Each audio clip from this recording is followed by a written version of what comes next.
Ooh, my back just went out all of a sudden. But anywho's, hey, I'm back. It's KB. My feet barely touch the floor on this couch, but that's okay.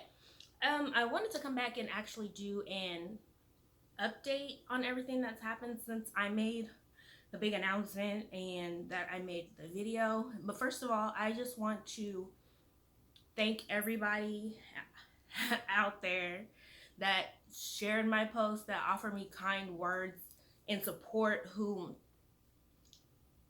gave me information that I didn't know or how to go about things.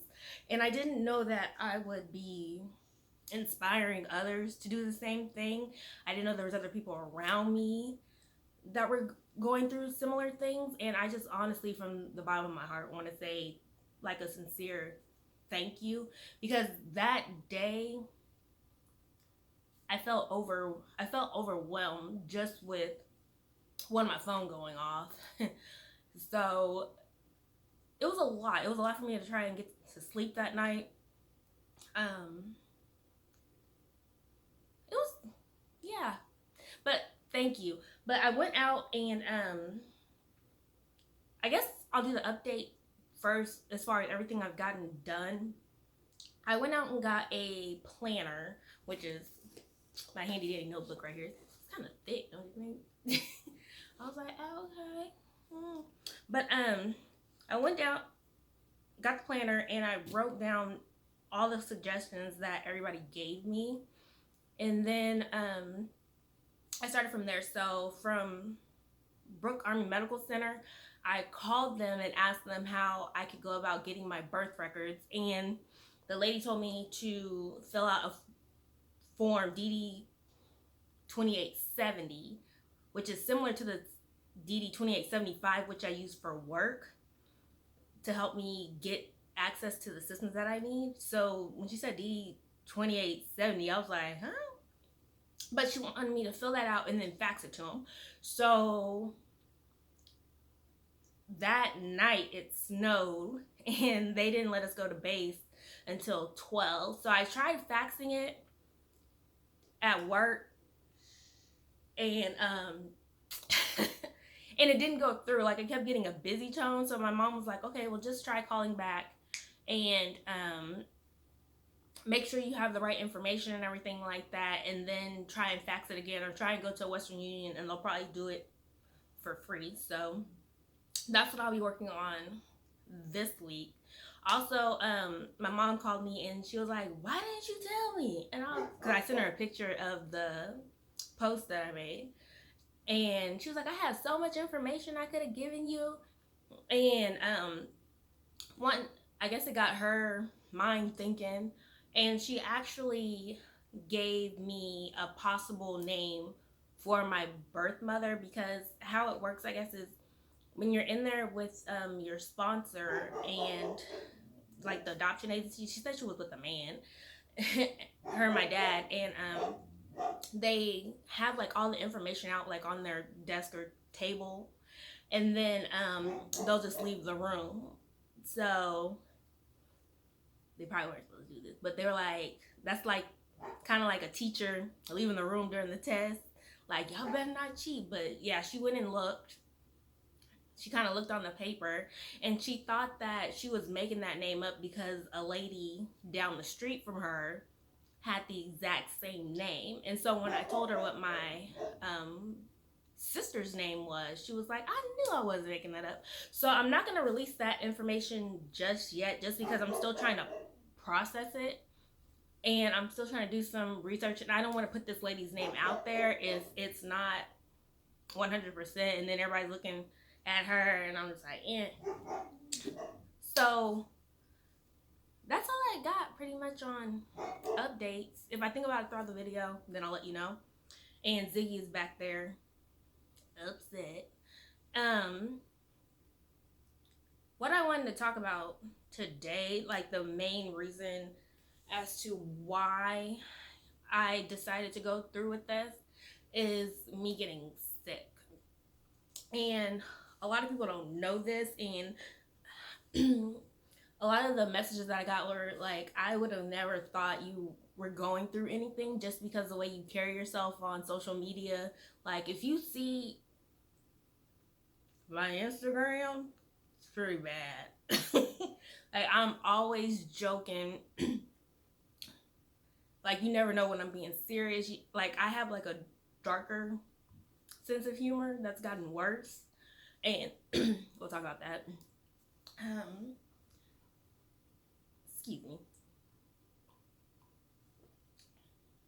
But I really started getting sick in 2009, I want to say.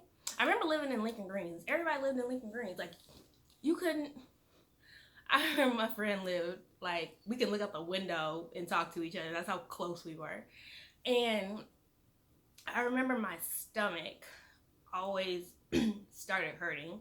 And part of me thinks that I was just nervous about trying to pledge, maybe. And then I had school, like, because before that, they actually had to call the ambulance on me twice when I was at school, because I had like the worst panic attacks, to the point where like I just couldn't function. Like, they just had to rush me over to the hospital, which was like right up the street. And so after that, my stomach really just started hurting, like so bad. Like, you would think like worse than period cramps. Possibly. I've never been pregnant, so I wouldn't know, but like that nauseous feeling that everybody talks about, like that morning sickness, like it was constant, like every day. And it just went like across my stomach, and then excuse me, up and down. Like, it was just kind of like all over, and I would just cry. So my doctor's not knowing what's wrong with this girl. We don't know. He put me on an opiate called Tramadol. Tramadol was my best friend up until like a month ago. And so it helped. It masked the pain so well. I felt most people say it's a downer, whereas for me, it was always an upper. I would take it, and then all of a sudden I would feel like it would just seem like I was hyper all the time, and I had to tell myself, Kara, calm down, calm down. But I felt so much better at night. It just felt like I was floating when I would try and go to sleep. So it got to the point where he was prescribing me like 180 of these things like every month or every 2 months, and I was just going through them like Skittles. And I'm just gonna be open and honest through this, so gotta get deep down in there. But you would say I was addicted to pain meds. Did I think it would ever happen to me? No. Did I think I could quit? Yes. Did I feel like I was always like fiending for it? Absolutely.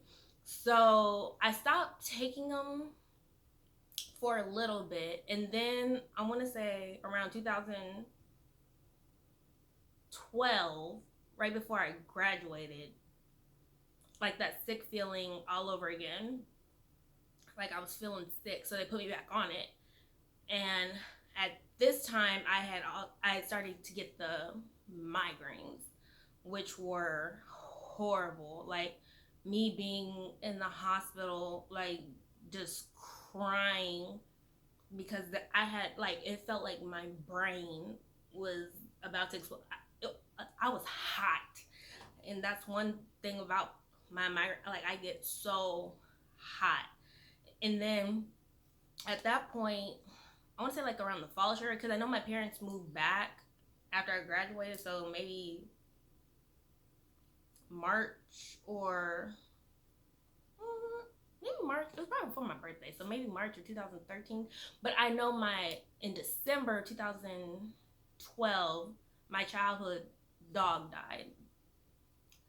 I love Jocks. My family knows Jocks. He's a Cocker Spaniel that did not bark whatsoever. It looks like he was chasing him with a vacuum cleaner. But after he died, like, I remember being at work and getting a phone call, like, he passed in his sleep. I went home, took those meds, and cried myself to sleep. And I think that's when the depression kind of started with that. And so now I'm on tramadol, and then they put me on a medicine. I've taken like well over 50 medications trying to figure out the right ones, and they just kept giving me like a beta blocker to try and stop my migraine. So it's something that I would always take at night with the tramadol. So I was back on that. Like they were giving me 30 or 60 of them. Excuse me. At that time, and like I would never have enough. So then my doctor was like, okay, well, she can't be just taking one every day. Let's bump her back up to 60. Let's bump her back up to 90. Let's bump her back up to 120. I think 120 was the highest before they started going back down. But it was one of those things where I was just taking it just to kind of take it. And then, like, whenever I would go out or something, like, I couldn't function without taking one, like, to get ready.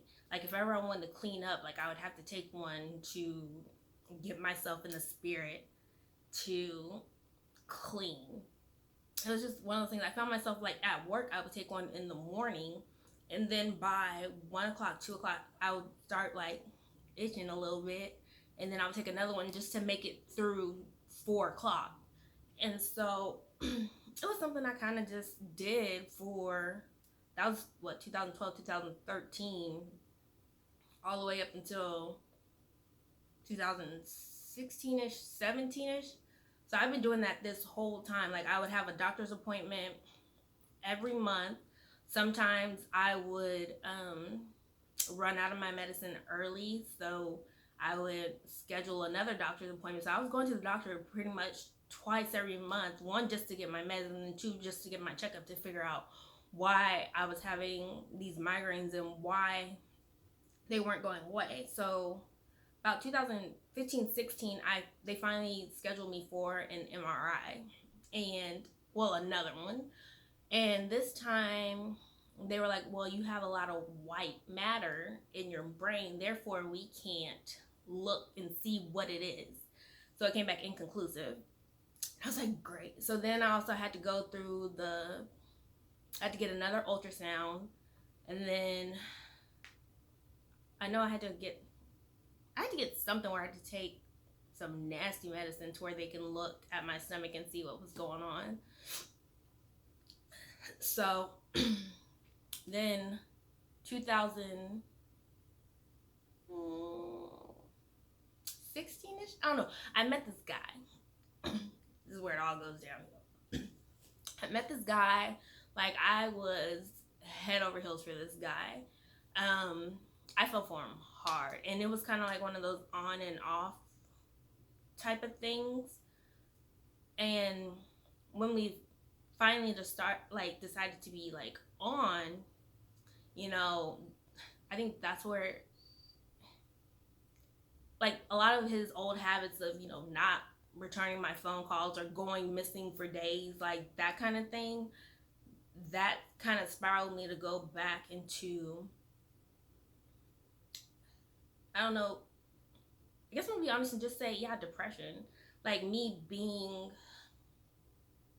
I don't know, it kind of started making me build up this wall that I didn't know was gonna be there. I wasn't expecting it to happen, but I remember it had to be 2016. It had to be 2016. I want to say that, but I don't know. It was the day before Valentine's Day, and I remember he got a new job where he would be moving, and so naturally I'm like, okay, so what's gonna happen with us? And he was like, what you mean? I was like, okay, something in me just told me, ask him if he's been with anybody else since we've been back together. And I asked him, and he flat out said, yeah. Like, I was supposed to be okay with it. And what it really irritated me was it was the day before Valentine's Day. I was like, it was so calculated, it was so malicious, and I just didn't think that I don't know, maybe I just didn't think anybody would do that, but I remember going, like, I didn't even, like, I was so mad that I just went to bed. And that's my whole thing. Like, whenever that depression started setting back in, I would go to bed at 6:30, sleep the whole night, wake up for work at 5 something, and then do it again the next day. So I just went to bed thinking I'm tripping. Like, he didn't just say that. So I'm at work and I go to my car and he tells me to call him. So we're having this discussion and he basically put it all on me, saying that the reason why he did it was because he thought I was trying to hook up with his old roommate before me and him ever even met. And my whole thing was like, well, if you thought I was trying to hook up with your roommate, then why would you ever date me in the first place? I'm like, don't bring up stupid stuff, like, to try and justify why you did what you did. And after that, I remember sitting in my car and I just cried. And I'm one of those people that give myself a time limit to cry about stuff and then I move on. So I cried for like 5 minutes. I went back to my desk and Chastity, one of my friends, like, we were IMing each other. And I was like, why doesn't he want me? And then I just started crying at my desk. And then I gave myself 5 minutes. And then after that, I never cried about it. Nothing. I just blocked everybody off. And I think that's when I started to change. Like, my personality started to change. Like, the dark humor started to come in. The wall started to come up. And I feel like I just came like this different person that just didn't care anymore, because I'm just like, well, dang. I kind of associated it with being adopted. Like, dang, he did me dirty. He didn't want me, just like my mom didn't want me. Like, all kind of, and that's like the cycle that I've pretty much been doing my entire life. And so I got to this point where I didn't even want anybody to touch me. Like, don't touch me. Like, I don't like to be touched because it just made me feel vulnerable. Something that I could not do. So around that time, I think my doctor noticed a difference in me as well, and she prescribed me to like Lexapro. And then being on Lexapro and then having that wall built up, I was really cold, to be honest. Like, just, okay, somebody could be arguing with me. I was like, okay, and, or I'd be laughing. Like, I didn't have the normal responses that the average person would have, and I couldn't turn it off. It's just like, oh, that's Kara, that's it, you know. And I was okay with it. Like, I really was. I was okay with shutting people out. um I was okay with keeping how I felt to myself.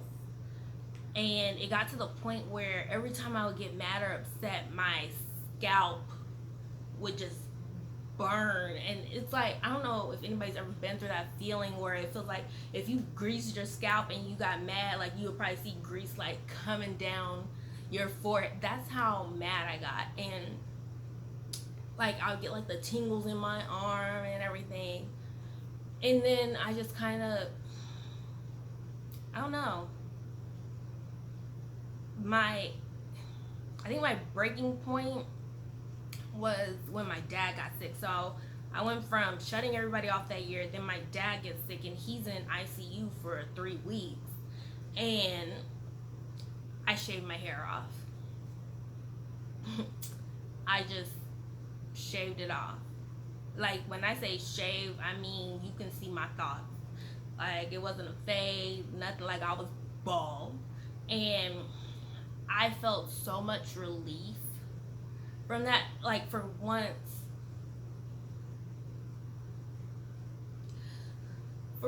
it felt like I wasn't on fire. And I felt so much relief. And I felt like myself for the first time. And it was something I had always wanted to do. I just didn't know it would be in that moment. And then people would ask, well, why did you do it? Was it over a man? Was it over... I was like, nah, it was just on my bucket list, you know? And I just felt like people didn't need to know everything. And now look at me. But that was... It was hard because I felt myself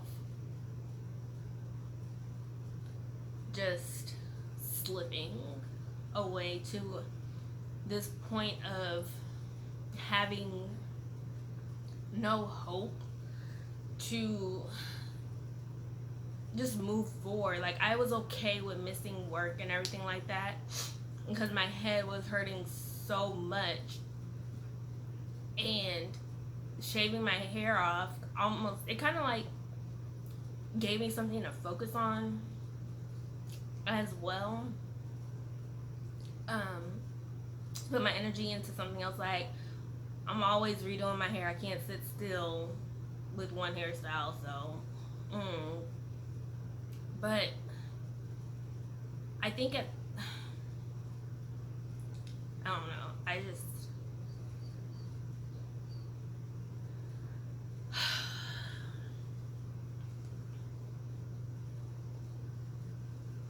I think at that point, even though I had shaved my hair off and I felt better, I still didn't know what was gonna come after that.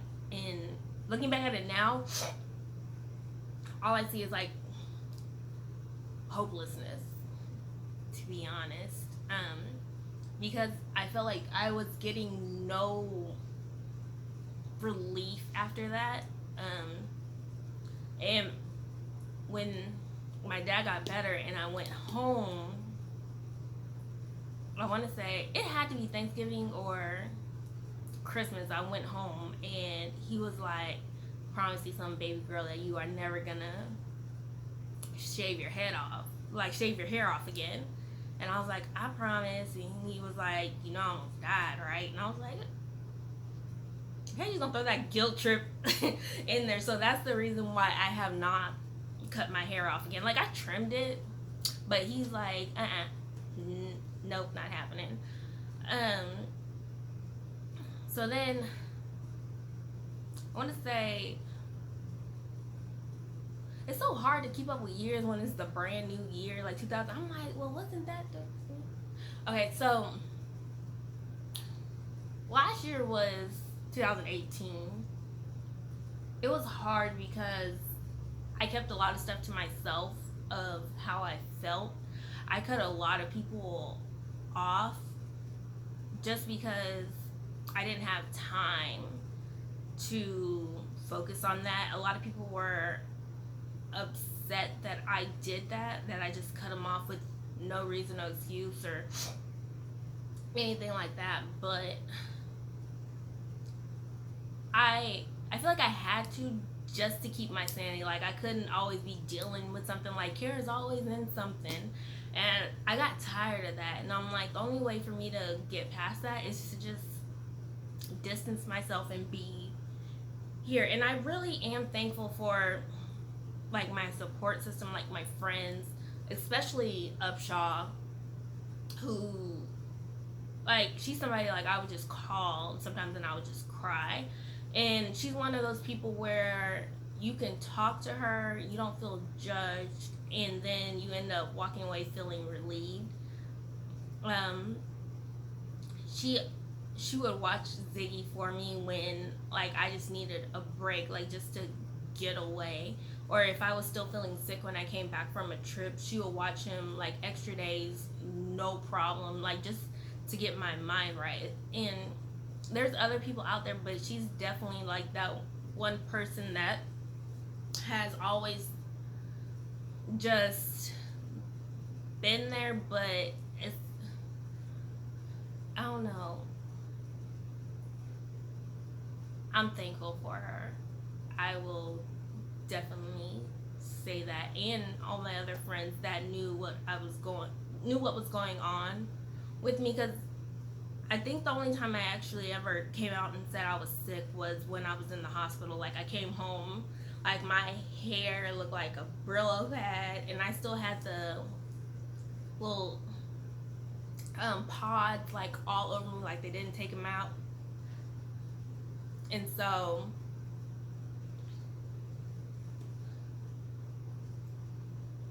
mm, it's saying it's gonna stop recording, so that's what I was looking at. But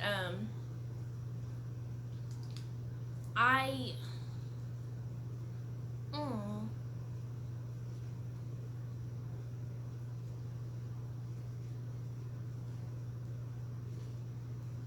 I guess I'll do like a.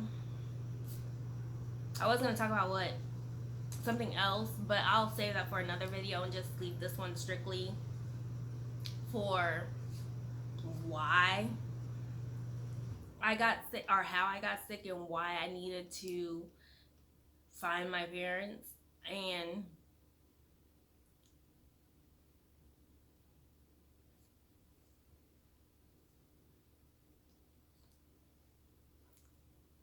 I I wouldn't wish this on anybody, to be honest. I wouldn't. I have like those daily pill organizers that say Sunday through Saturday or whatever. I got to the point where I got tired of putting, like, every Sunday I would have to gather up all my meds and put them in there. I got to the point where I just started like putting each med in each day.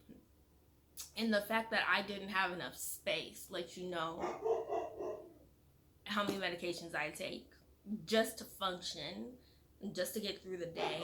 And it would be nice to know why I am this sick, or genetically why. And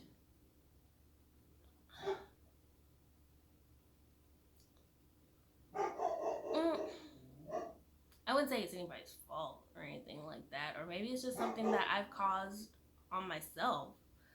Who knows? But it really did push me forward to wanting to know answers as to why my body is the way it is and why it can't function the way that I would like it to. And I would hope that they would be understanding to me, at least wanting that information.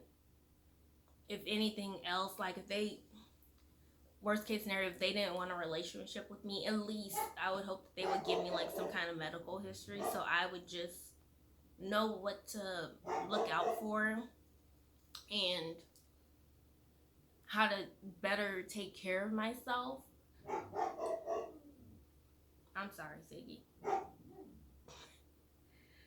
I